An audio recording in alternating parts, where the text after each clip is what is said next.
And welcome, everybody, to the Thursday edition of the Just Parlays show here at the Max Wagers Network. I'm your co-host, Scott Reichel, and since this is a parlay show, of course, I'm joined by the parlay expert, Chris King. Chris, how's it going with you? It would have been a lot better if there were some more entertaining games to look at on the schedule than the Tigers and A's twice, but what can you do? Yeah, we're going to get back to that in a second, but we're also joined by Jim Williams. Jim, thanks for coming on. How's it going with you? Always a pleasure, and good to see Tim Earl is watching. It's always a pleasure to have Tim around. Yeah, Tim, hope your bets are going well today. It's good. Yeah. Chris brought up the fact that the card might not be that great. That is going to segue us into the breaking news for this episode. We have games again. We can actually do parlays. Isn't that something? We can actually live up to the title of the show. Breaking news, the Astros are now they may be. I was going to say it was a little bit of false advertising earlier in the week because it was just parlays, but we had no parlays. So, now we're fully back. We're still going to go through some college football. Today we're going to break down the SEC, and we'll go through our thoughts on maybe a win total or two, but mostly about the actual conference title odds. Right. Spoiler alert, it's going to be between Bama and Georgia. So, just going to, kind of hit the nail on the head there. But stunning. I was going to say, anything else you guys want to talk about from yesterday or anything in general before we start getting into the college football stuff? Yeah, there wasn't much to talk about yesterday, so. Early afternoon baseball games, anything stick out to you? I'm surprised that they bumped Tyone back to tomorrow against Baltimore. I don't know if that's because they figured, well, we can just punt these two games against Houston because I see Domingo Germán is going to make his season debut in the nightcap. How is he going to factor into the Yankees' rotation going forward is going to be interesting. I'm not expecting him to pitch well. I mentioned this on the Morning Wood show that I was just on. I like Houston in Game 2 personally because Garcia, I think, is pretty solid. But the Yankees have not been great against Houston. They won 2 out of 3 in Yankee Stadium. It was a miracle they won 2 out of 3. They got outplayed for basically 26 of the 28 innings in that series, and yet they still won 2 out of 3. But the way that I see it, you're looking at a spot where Germán might pitch well. He might have a pitch count. There's too much uncertainty. So I'm looking at Houston for Game 2. But I do want to ask you, though, segueing back to football for a second, there was one guy that got paid a lot of money today. And it was Kyler Murray, who got paid a boatload of money, basically an identical contract to what Deshaun Watson got. Do you think it's fair to pay a guy that much for not winning a playoff game in his entire career? Or do you blame them more on Kingsbury and you think that Arizona made the right move? I don't know if you can blame it on Kingsbury because, that's basically the kind of offense that Murray played in Oklahoma to begin with. It's going to be an issue, though, without DeAndre Hopkins the first 6 weeks of the year because now you've got to rely on A.J. Green and hope that you can build chemistry again with Hollywood Brown. And let's face it, as good as Hollywood Brown may be, a lot of drops. He's not DeAndre Hopkins. The other thing I saw is that Gavin Newsom wants UCLA to explain why they're leaving the Pac-12. Of course, he can't bitch about USC doing it because USC is a private school. So of course, let's target the other school in the mix. Well, I don't think it's going to make a difference. Chris, no, in fairness, okay, the governor of Texas was bitching about when Texas A&M left. The governor of Virginia was basically holding, hostage Virginia Tech if Virginia went to the ACC. When they were expanding the ACC. Not new is what I'm saying. Nothing ever happens. It doesn't change anything. But it's what the governors do. But back to Scott's point on the contract. The contract, first of all, it's Cleveland's fault.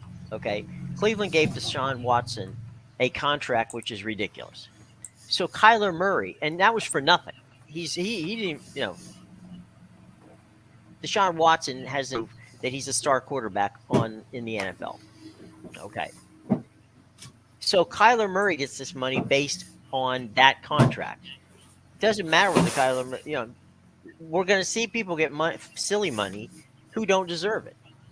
So, if I'll tell you what, if I'm Lamar Jackson, who doesn't have an agent, I'm going to start with Deshaun Watson's, number and move north. Isn't that a little bizarre, So- by the way, that Lamar Jackson just doesn't have an agent, which seems extremely rare for a star quarterback? It's amazing. He doesn't have an agent. He doesn't have a lawyer that's negotiating for. He does not. Steve Bisciotti has tried to give him money, Yeah. and he won't take it. So I don't understand what's going on. But Lamar We'll see. Jackson having Lamar Jackson as an agent goes back to the adage of the man that represents himself in court has a fool for a client. correct. Could be. You know. But I And do want to push and back. if you're- Oh, Go ahead. yeah. No, Go I'm ahead. going to let you continue because I want to go back to Kyler, but you can continue for a second. No, I was just going to say, to your point, the thing is that if I am, Lamar Jackson, the way he plays, I mean, he's one bad play away from not having a career anymore. And that happened He last can get year. knocked out. It wasn't a Yeah. serious injury, but he missed about a month last year. Yeah. So Yeah, and Baltimore went down the toilet. yeah, maybe because there's defense actually, but yeah, I think anyway. there's two things that I want to talk about with Kyler because on one hand, I Go ahead. get the desire for Arizona to secure a quarterback of the future Mhm. for the next 5-6 years or so. I still think he might be a bit of a diva. And from what we've seen, whether it was the huge statement that he put out wanting to be traded, which nobody read, by the way. If you're going to make a Twitter post, you can't have about 5,000 characters in it. But didn't teammates come out, or weren't there some reports going around that he wasn't exactly the most likable guy in the locker room? There were a lot of them. Yeah. There were a lot of them. It wasn't just one or two. There were a Yeah. couple going around, and that went back to college. But you also have the durability concerns. I know Kyler's had some injury issues in the past. He's extremely undersized, and Mhm. that's going to lead to some injuries down the road. But I guess the other point, maybe it goes back to paying a quarterback that much money. I get the concept of the quarterback being the most important position and needing to have a great quarterback in order to win a title. However, if you put so much of your salary cap into one position and you're not really good at any of the other positions, aren't you kind of just screwed? Like, I'm trying to think of what Arizona's supposed to do besides pay Kyler a bunch of money. What else do they have? They don't really have anything. No, Well, James had a- outside of Hopkins, you know. I was going to say Hopkins, Right. who's getting paid a bunch of money, who's probably past his prime, Right. and is also going to be missing about a month or two because of Yeah, the 6 steroid games, I stuff. believe. But you have the defense. They lost Chandler Jones. Do you like Arizona's defense? Like, not really. They're okay, I guess. No, I don't like Arizona at all. I like Simmons and Buda Baker. That's about it.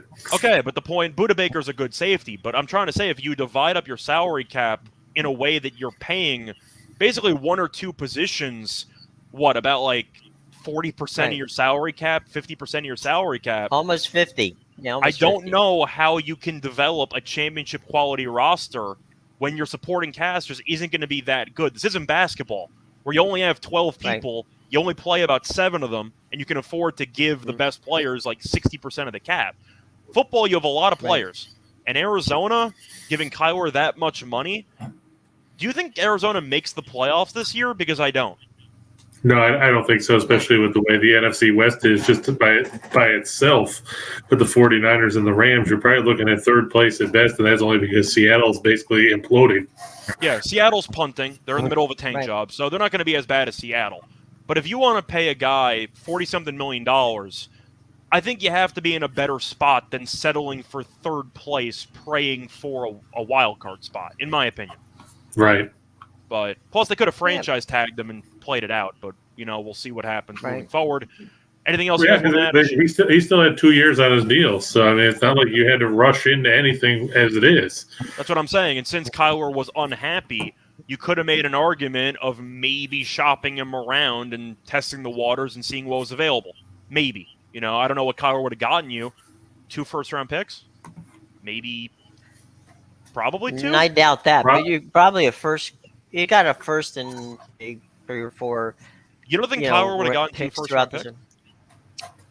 From who? I mean, there are teams out there that are quarterback hungry. I mean, look at what Seattle's doing. I know trading within the division isn't the most entertaining thing to do, but the Seahawks definitely could use anybody. I'd probably take Jim Zorn at this point over who they've got on the roster with Geno Smith and Drew Lock. I'm just trying to think of two some two alternatives. first round choices. I think that Murray maybe could have gotten that because you can make the argument that he's still very talented, and maybe if somebody's in the belief that it's Kingsbury's fault the team implodes every year, then maybe a Right. team would take the leap. I'm not saying that I would give up 2 for Murray, but I think based on the contract alone, he's talented enough where you could make a case that if Deshaun Watson got acquired for several first-round picks, despite being involved in about Right. 25 different sexual assault allegations, Murray's probably worth 2 first-round picks. Right. So if you want to draw a comparison, I think they probably could have gotten 2. Yeah, But I would. It wouldn't stun me. yeah, I either way, wouldn't you guys. do it, but it wouldn't stun me. Yeah. Any other points you guys want to make, or should we move on to the SEC? I think we can move on for the moment. Obviously, with training camp starting up and preseason, a couple weeks, we'll have plenty of time to talk about the NFL going forward. Yeah, I just thought it was interesting with the contract, so I brought it up. But before we get into the actual college football breakdown, time to talk about BetMGM. They have a great deal for you for first-time users of their app or website. Get a risk-free bet up to $1,000. All the information is available in the show box. Check the age limit. Some states have 18. Some states have 21. And, of course, as always, bet responsibly. But now time to continue our college football conference preview. And we got to get through the SEC, where college football pretty much runs through. And, of course, Bama is favored despite not winning last year. They're around minus 140, minus 145. Georgia is second, of course, at plus 140. And then you have 15-1. So I'll start off with the long shots because I feel we're going to spend most of our time talking about Bama and Georgia. Are there any other teams that you think even have a shot, or do you think it's just going to be Bama, Georgia? Don't waste your time. It's really tough because, I like what Mark Stoops has done in Kentucky. I just don't know if they have the weapons to do anything. The big thing is going to be, can Rodriguez stay healthy, things like that. And, they could surprise some people. It could come down to that matchup with Georgia, which, of course, nobody likes. They'd probably be the best long shot out of this field because, Tennessee, is going to disappoint. It's inevitable. Ole Miss is starting over at quarterback. Sam Pittman, he's done a good job at Arkansas, but they don't have Treylon Burks anymore. Florida is a dumpster fire. It's going to take time for Billy Napier to replace and repair all the damage that's been done there since, Ron Zook and Jim McElwain and the rest of those guys. And LSU, I don't know what to make of them. Last I knew, they're still trying to figure out who's going to be their quarterback. Brian Kelly's there. He's got to implement his system. I don't have high hopes for the boys down in Red Stick as far as the Tigers' chances this season. I think the Baton Rouge boys will be okay, but I think they'll win like 7 games. They're not going to compete for a conference title, but I can see them going 7-5. Jim, what about you? You have a long shot that you're interested in, or you just think it's a waste of time? I think if there's a long shot, it's really not a long shot. It's about time that Jimbo Fisher wins something. And if he had the top recruiting class in the country, he's got some talented kids down there. If this isn't the year that Texas A&M breaks through and finishes in the top 2 in the SEC, as Oklahoma and Texas start coming into town, this could be tough for Jimbo. It's put up or shut up time for him. He's not. They're not going to fire him, but at the end of the day, when does Jimbo, be held accountable? And by the way, Kirby Smart and this pains me as a Florida fan. Kirby Smart is probably the best recruiter in the country.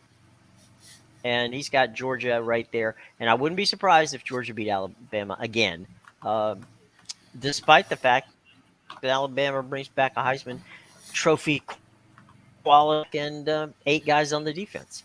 Yeah. So I'll start off with those two. Yeah.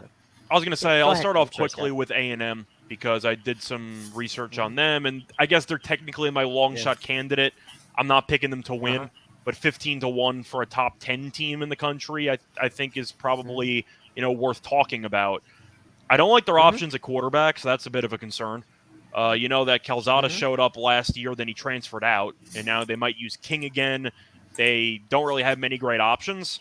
I do like the weapons, though. Their wide receivers and running backs are pretty good. The offensive line's pretty good.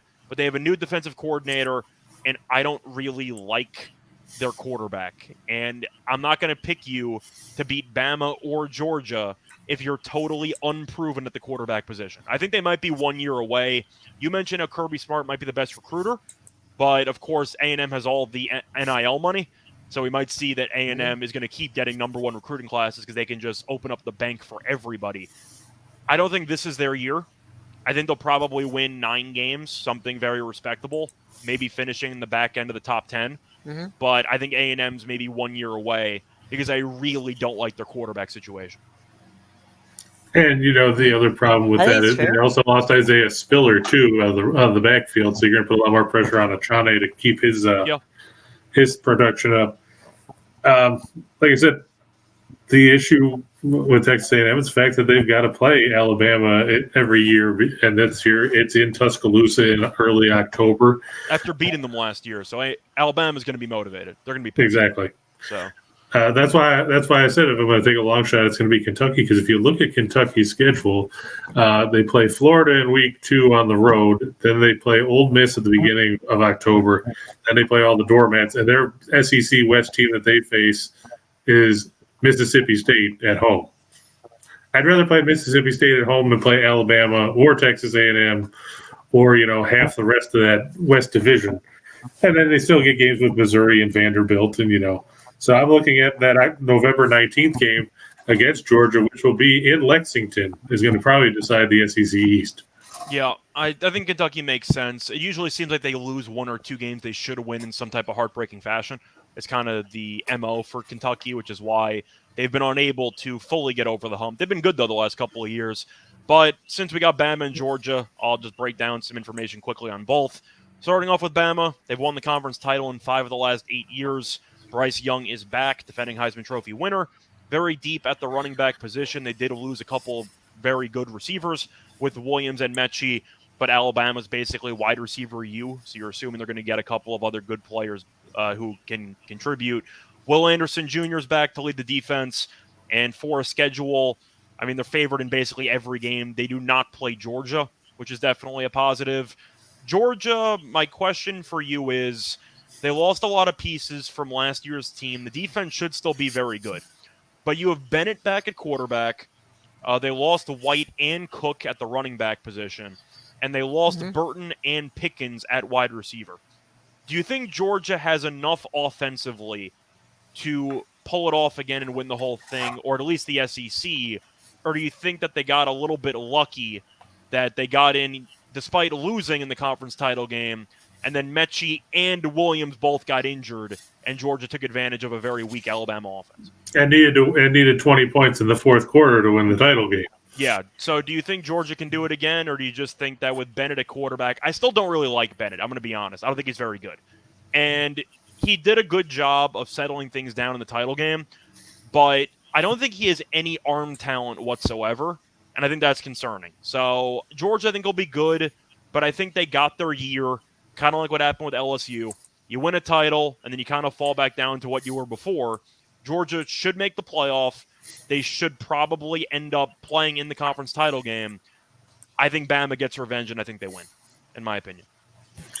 Yeah, I think you're right. I think it's going to be a challenge for Georgia because, like you said, they lost a lot of talent. Well, they have like 16 guys that got drafted. I didn't even mention like Jordan Davis and some of the defensive guys. Trayvon Walker, of course. Yeah.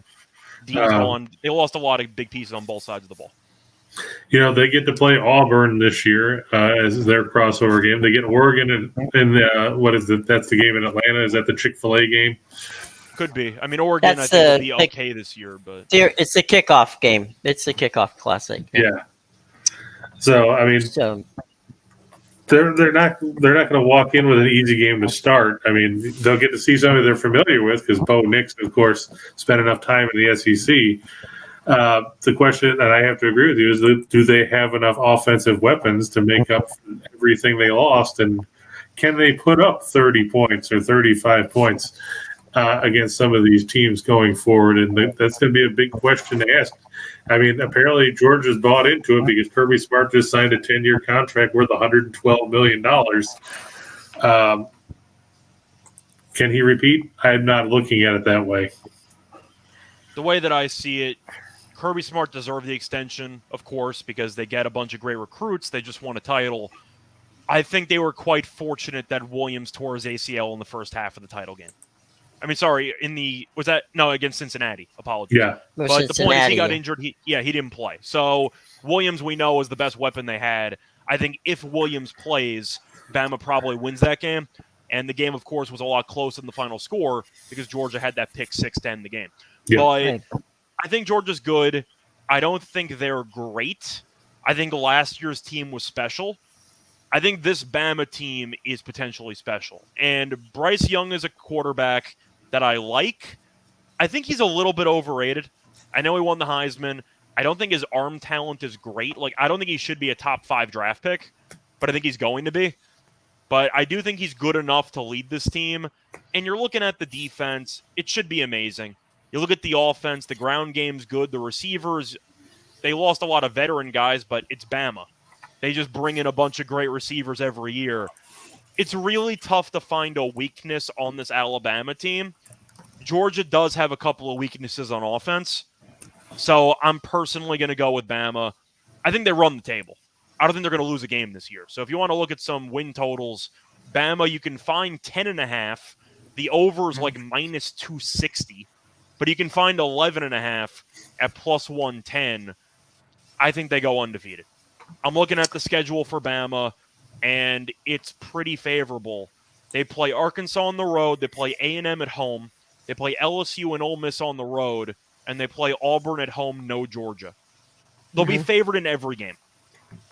So I'm going with Bama to go undefeated. Oh, man, you skipped over the Texas game. I did skip over the Texas game. I was focusing more on conference stuff because that's, of course, the main discussion here for minus 140.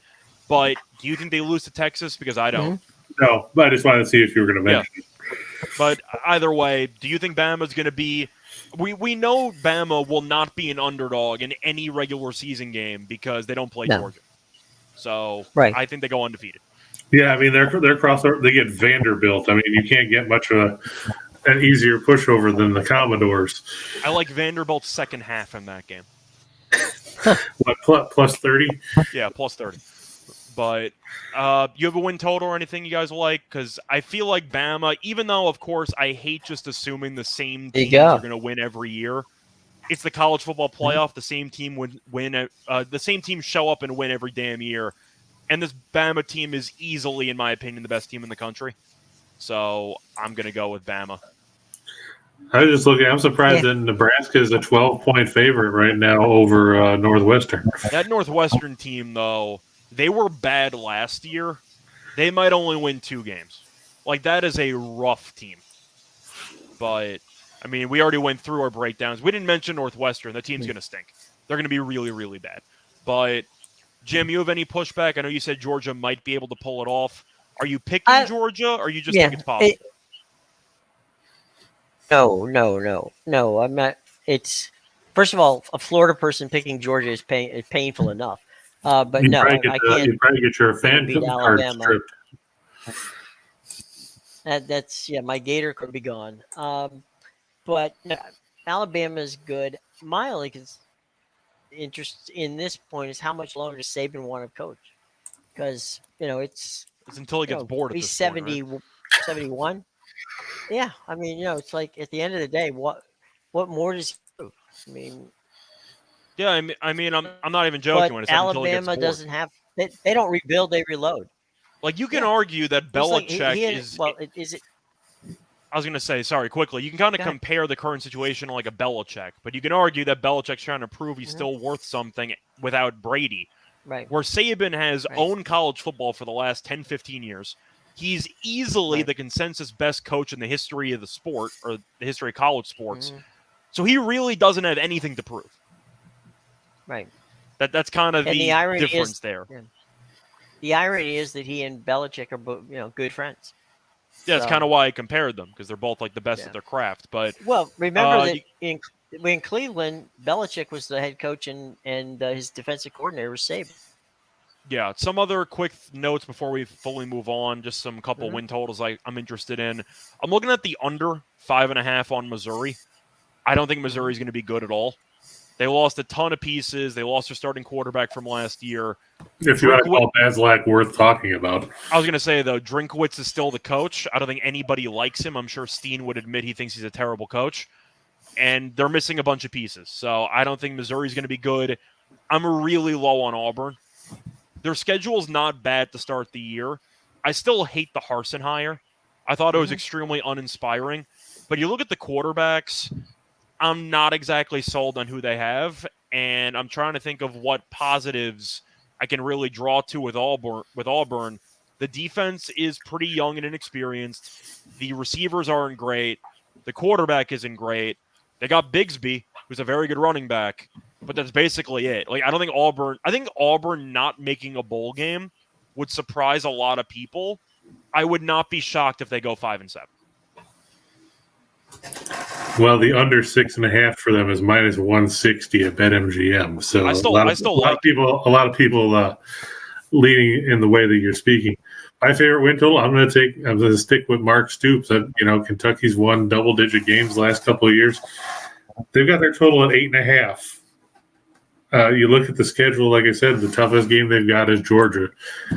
You got Miami of Ohio in there. You've got Youngstown State. You've got Northern Illinois. They're basically playing the MAC. Plus you've got Missouri and Vanderbilt in back-to-back weeks. I'll take it over 8.5 at plus 120. Yeah, especially at plus money. I think that's definitely appealing. But any other notes, or should we just move on to the baseball card? Let's go to. Looks like a lot of people are interested in baseball, so let's go talk baseball. Cool. So I'll shut up, and Chris, you can do your thing. Yeah, everybody talking about how Matt Carpenter bounced into a double play to end third. Apparently, he's left 5 guys on base in 3 innings. Yep. Bases loaded, no outs. Yankees don't score. Classic. Yeah, we'll take a look here.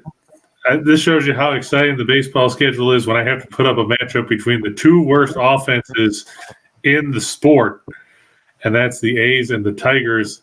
And, it wasn't bad enough that they were on the schedule once. They're on here twice. That's right. 2 of your 4 games that haven't started yet today involve these 2 teams. Aren't you thrilled? Scott, how excited are you about this doubleheader? It's 2 games that only a gambler could love. There you go. So Scott loves it. Yeah. The Tigers, not good. The A's, even worse than the Tigers. The only reason why I went with Oakland here is the pitching matchup. Garrett Hill's made 2 career major league starts. He won his first one, lost his second one. And Frankie Montas is supposed to be back for the A's. It's probably going to be – would you bet that this is his last start in Oakland before he gets traded? Is this technically the last spot in the rotation before the trade deadline? No, there's actually 2 more shots because the trade deadline is, August 2nd. Okay. I think he's going to get – I think he'll do 1 more after this, and he'll get traded right before his last one. So there you go. I mean, he's probably the best 3-9 pitcher there is in the majors. If he's still on the team by August 2nd, I'll be shocked. Yeah, I can't figure out why he would be. I mean, they've sold off everybody else. Yep. The Tigers dead last in runs per game. They're dead last in runs per game on the road, 2.62. That's it. Sadly, that number is still better than the A's at home. How many teams do you know in Major League history that go on average less than 2.5 runs per game at home? Are we talking about post-dead ball era, or are we including dead ball era? Right. Well, I mean, we're not talking about the Cleveland Spiders of the 1880s here. That's what I'm saying. They would be the only counterpoint, would be like the Cleveland Spiders. But, yeah, that's not good. Yeah, I'm just going to lean towards Montas. Like we said, Detroit's terrible. They strike out a lot. Should help Montas's numbers. I know he'll probably be on a pitch count because he had that shoulder inflammation before the All-Star break, didn't pitch going into the break. But let's face it, Detroit's lineup is awful against right-handed pitching. There's no good way to put it. Scott, you got anything you want to add about this exciting barn burner where the first team to score 2 would probably win the game? I was going to say, if you want to look at a no-run first inning and just fade both offenses, that's probably a decent approach. Montas, I think the one concern would be the shoulder inflammation. So I'm thinking maybe if you want to go for a prop with him, you kind of meet in the middle, maybe look at an under for strikeouts if you think that he might get injured and might not be on a full no restraints outing in case they use a pitch count.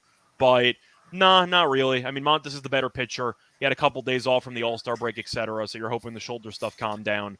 And Montes is significantly better than Garrett Hill. Just to give you an idea how bad these teams are, the Tigers hitting 214 against right-handed pitching. A's hitting a whopping 205. Yep. That's above the Mendoza. Barely. Yeah, still counts, though. Whoa. Yeah, just some That's amazing. horrific numbers. Horrific numbers, to say the least. It'd be good. It'd be good if they were hockey teams, but no.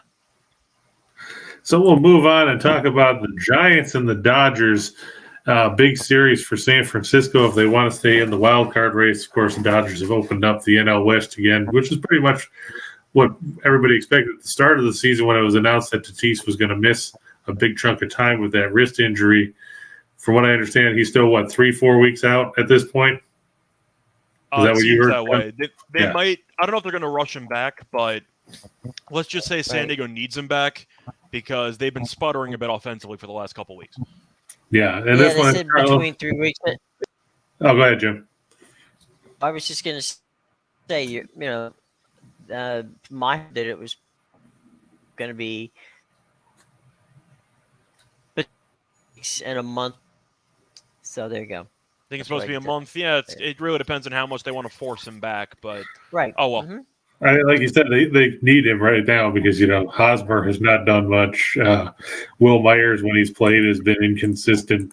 Trent Grisham has been terrible, and he was actually fairly decent last season. They need to get some pop in the middle of that lineup because otherwise it's going to be tough. They don't play all their games at home where they pitch well, and that's going to be an issue. Here we got Rodon against Mitch White. Mitch White has one win. It came when Steen and you thought that the Diamondbacks were going to beat him up.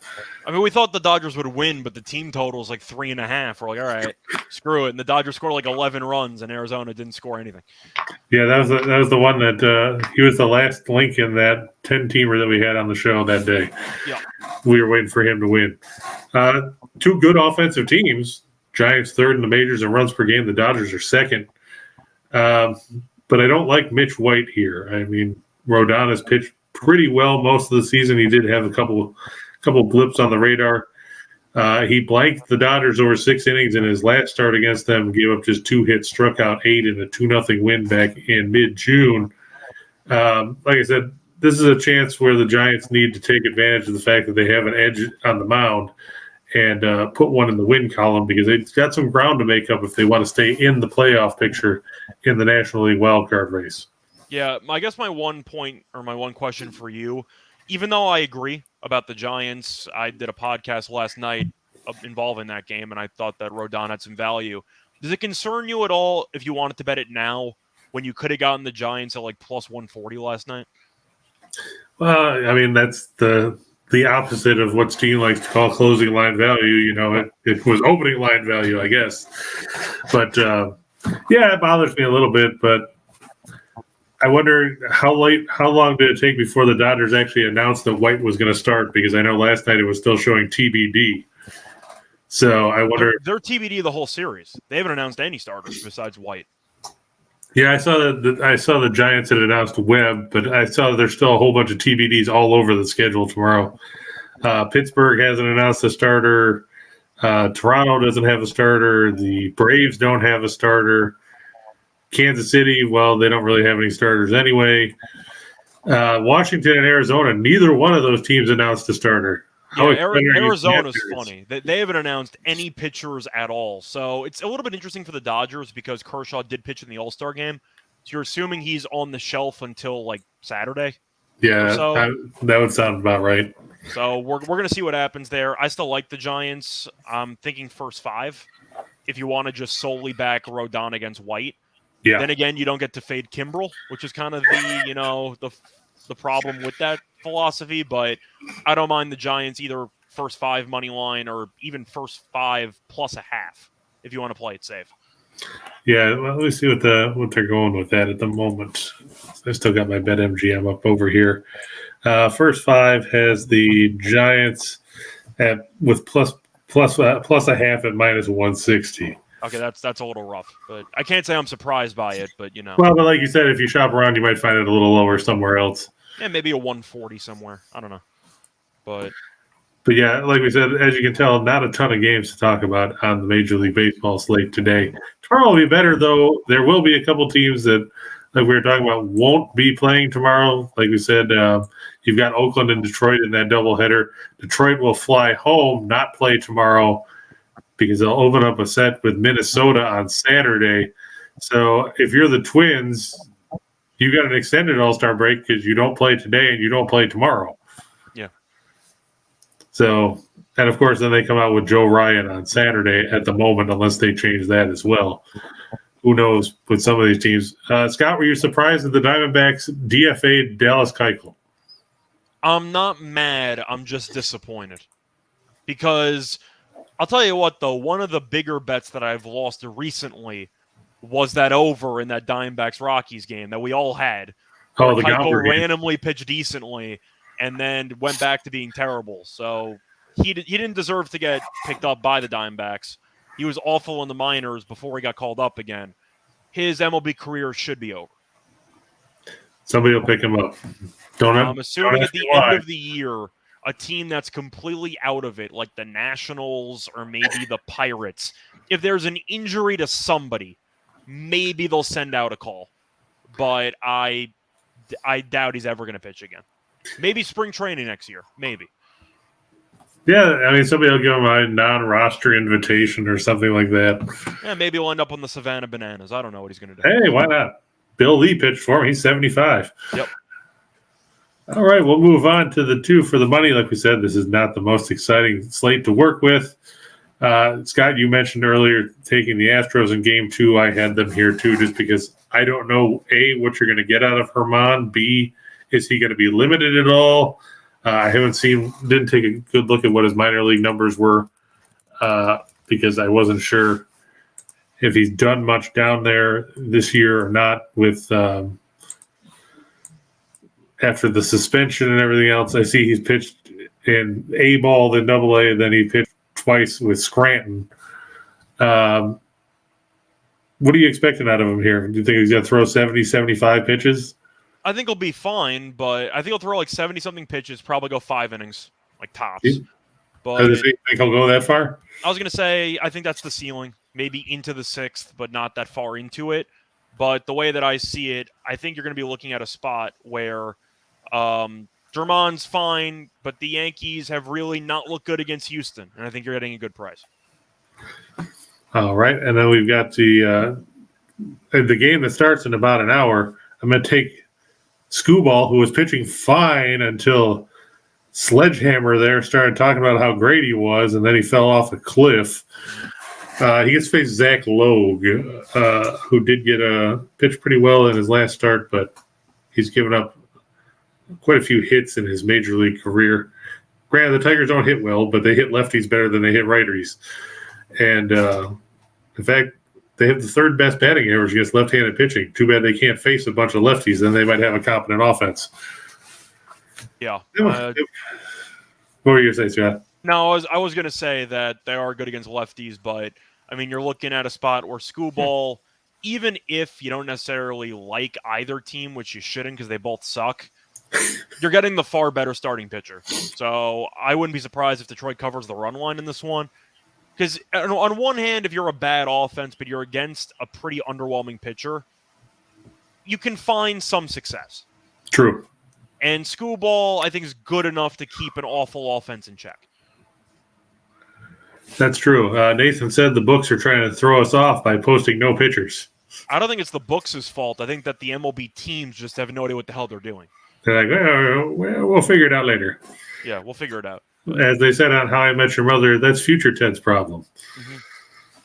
Mm-hmm. Like we said, the Giants, I'm going to look for Rodon to go into the 6th. I think he should be able to get at least 17 outs against the Dodgers. Like I said, he threw 6 scoreless against them his last time out. I got to ride with that here. I just think that, the Dodgers might be a little bit hungover after the All-Star break, playing in their own park, and this is a game the Giants need, so I'll take Rodon over Mitch White. I think it's also correlated because if Rodon does not get to 17 outs, Yeah, then we don't have probably to, then we don't have to worry about the bottom one. I was going to say they're probably not winning the game if he's not going to go distance. So Right. that's how I'm looking at it.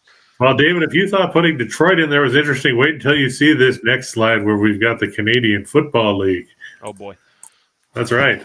I'm also going to ride Rodon over strikeouts at 7.5. You can get it at 6.5, but I think it's like minus 130. So if you want to be a little more err on the side of caution, you can go that route. I just think that Rodon, like I said, he punched out 8 Dodgers in 6 frames his last time. He's got a decent shot at it. He's struck out at least 7 in 6 of his last 7 starts. Then we talked about the A's and the Tigers in the nightcap with Montas over Hill. In the CFL and the battle of horrible teams, it's the Montreal Alouettes going on the road to face the Ottawa Redblacks, who have won a grand total of no games this season. Redblacks averaging just 19.2 points a game, and now they're down to their backup quarterback. Also not good. You know, Jeremiah Masoli got hurt last week. Of course, everybody remembers when he played for Oregon in college football. And now you get Trevor Harris and the Alouettes coming to town. He looked pretty good last week, even though they did blow a 31-12 lead against Edmonton because they had a defensive back who committed 3 consecutive pass interference calls, extending drives and leading to touchdowns.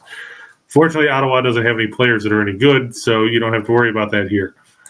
And we've got the BC Lions, everybody's favorite team from the West Coast, taking on the Hamilton Tiger Cats. Scott, do you get to watch the CFL over there, or do you guys not get all the Canadian channels since you're way down? I don't get all the Canadian channels, but you can find ways to watch it if you need to. True. Yeah. By the way, one thing about Ottawa, I think that the only thing I could say about it is the Red Blacks are one of the only teams in Ottawa that's actually worse than the Senators. This is true. So there you go. Of course, I liked Ottawa when they were the Rough Riders, and you had them as the Saskatchewan Rough Riders. But that was back in the day. Then they decided to change names and everything else. By the way, congrats to Hamilton. They actually won a game last week. Congratulations. Well, the sun shines on a dog's ass some days, and let's face it, who did they beat? They beat Ottawa. Yeah, Hamilton's still not a good team at all. I think it's safe to say Ottawa's the worst team in the league. And Hamilton's right in front of them. I was going to say Hamilton's probably second worst, and BC's a couple of teams ahead of them. So there you go. Yeah, BC, they suffered their first loss of the year a couple weeks ago when they lost to Calgary. Or no, it was Winnipeg. I'm sorry, Winnipeg. But yeah, BC, number 1 offense in the league, averaging just under 40 points a game.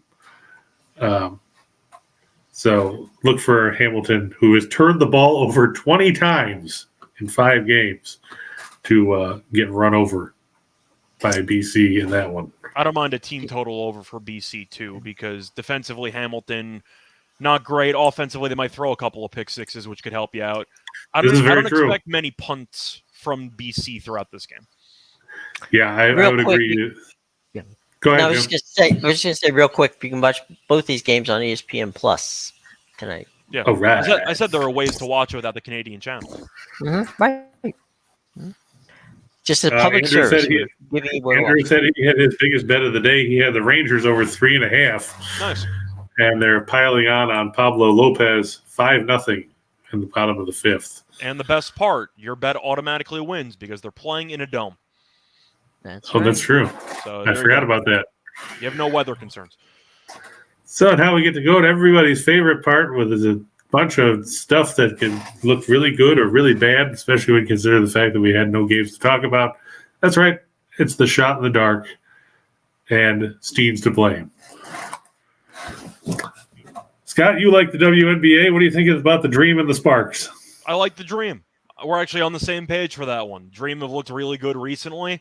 They just killed Vegas, which I thought was impressive. And the Sparks might be missing a bunch of players. And they're missing their starting center. They might be missing one of their main guards. I think the Dream should be favored in this game, to be honest. On the WNBA podcast I did last night, I had the Dream as my underdog pick. I think they win the game outright. Do you think the Sparks can turn it around? I mean, they fired Derek Fisher. Do they have a prayer of making the postseason, or are they going to end up fading to the bottom with Indiana and the rest of those doormats? Well, the prayer that they have is they probably don't need to finish above 500 to make the playoffs. There are not many teams above 500 in the WNBA. a lot of top heavy, just the league in general. But the Sparks, they seem like they were starting to turn the corner to some degree, and then everyone got injured. I just think it's bad circumstances. Well, it couldn't happen to a better team. Yep.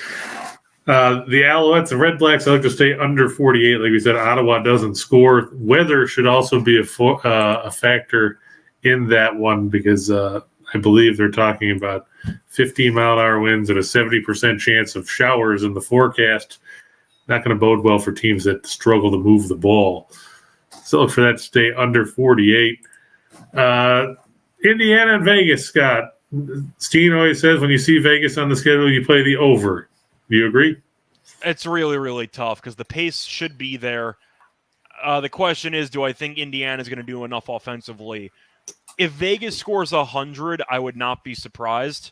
So I guess you're leaning over anyway. It's a high total. Let's put it that way. So for this one, I'm going to have to plead the fifth. I think you can make a case either way. Well, it was either that or play Indiana or Vegas minus 17. And I don't know if you want to lay 17 points. I guess I'm leaning over, but like it's really, I don't like anything in that game, to be totally honest with you. Yeah, did you see what the money line was? Vegas was like minus 25.50. Yeah, I mean they're playing about the same as Alabama in conference play. Yeah, so, there you go. That's fine. Javier Baez over 1.5 total bases in the opening game, not the nightcap, because I don't think he's going to do jack against Montas. But if you take a look, as bad as Baez has been against lefties, he's hitting 338. Against righties, he's hitting $174. His OPS is 934 against lefties, just 532 against righties. Guess what? Zach Logue's a lefty. So Still, I think Baez should take advantage of that situation. And then he can go sit down for the rest of the day because nobody cares. Bunch of stuff from the Dodgers and Giants. I look for Longoria and Peterson to go over 1.5 total bases in that one for the Giants. If you look, Peterson has a ISO power number of, I think it's 274 against right-handed hitters or right-handed pitchers. We've seen White get smacked around a little bit. He does give up some hard contact. Longoria, this is just a hope because the Giants need to get something going offensively. And then, of course, on the Dodgers side, Scott, let me ask you, are you surprised that Freeman is going at plus 145? Has he struggled that much against Rodon in his career? I was going to say they might just be looking at lefty and just going with the plus money there or trying to make it basically daring you to fade Rodon. That's kind of what the takeaway is for me. I am not sure if he's going to go over this, but plus 145 for a hitter of Freeman's caliber does seem like as hot as he was going into the break. Yeah. So I guess I'm leaning over as well based on the value. It wouldn't surprise me if he doesn't get there, but it's plus 145, That's how I was looking at it because it's like that seems like an awful big number for a guy that was 16 of 19 or whatever going into the All-Star break. If I was going to price it, I'd probably have it at like 120, 125. I'm going to lean towards Montas going over 6.5 strikeouts. I know this is a bit dicey because, like Scott said, we don't know how long he's going to go. We don't know if his shoulder is going to act up after an inning. This is more banking on the fact that Detroit's a middle-of-the-road team when it comes to striking out, and they're terrible when it comes to striking out on the road, averaging more than 9 punch-outs a game, which is in the bottom 7 in the majors in that category. And finally, Scott, you talked about taking the BC total over. Would you take the game total over at 51.5? I'd have to actually factor in what the team total is for BC. What's the team total? Let me take a look. I mean, they might score 50 by themselves. So, there's a couple ways it could cash. I guess my question for you with why you took the over instead of the team total over, do you think Hamilton actually contributes? I think they might get some points, late, the old garbage time scores. Yeah. Yeah. I'm trying to find what the team total is on this because, of course, they got to make it difficult to try and figure out where it is. Because I don't think BetMGM lists the CFL, do they? Not totally sure on that one. Let me see if I could find it. I might have just asked a question that resulted in a long goose chase, but let's see here. Okay, so BC's favored by 10.5, of course. Total's about 52.5. So you're looking at a team total of about 31.5, just doing the math in my head. Yeah, give or take. Let's see if this will pull anything up if I click on it. I don't see an official line, but just using the spread and the total, it should be around 30.5, 31.5. Yeah. So I guess my question for you is: do you prefer the full game total over or the 31.5 for a hypothetical team total?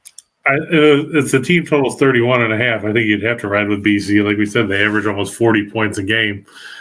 I don't know if Hamilton would get to 20. I was thinking BC would probably put up close to 40. It would be like a 40-14 type of score to get us over the mark. But yeah, if you could find the team total at like 30, 31.5 or whatever, even 32.5, I think that would probably be a good way to go, because you think about it, and like I said, BC averaging 39.8 points per game. They should score at least 5 touchdowns in this game. I would hope so. I mean, otherwise, heck, you could even take BC -3 in the first quarter and probably be safe there. That's going at plus 100. Yeah. So, throwing it out there. Good spot. Good spot. Look at that. You can get the Lions by 49 or more at plus 10,000. Okay. I've heard of worse 10,000 bets. This is true. Okay. Anything you want to add, Scott? No, not really. I was going to say a lot of fun plays tonight that you could find. The games themselves might not be that entertaining at face value, but you could always dig and find some value on anything. So not really much more to add. Fun to actually have games to talk about and fun to have parlays again. Jim, anything you want to add? No, it's like Scott said. I mean, it's fun to look at some of these things, and it's not often. I know that Chris likes to do the games, and there's not a lot of prop bets in there. But when you get to this position, prop bets are pretty much all you have to go with. So it's fun to get those involved as well.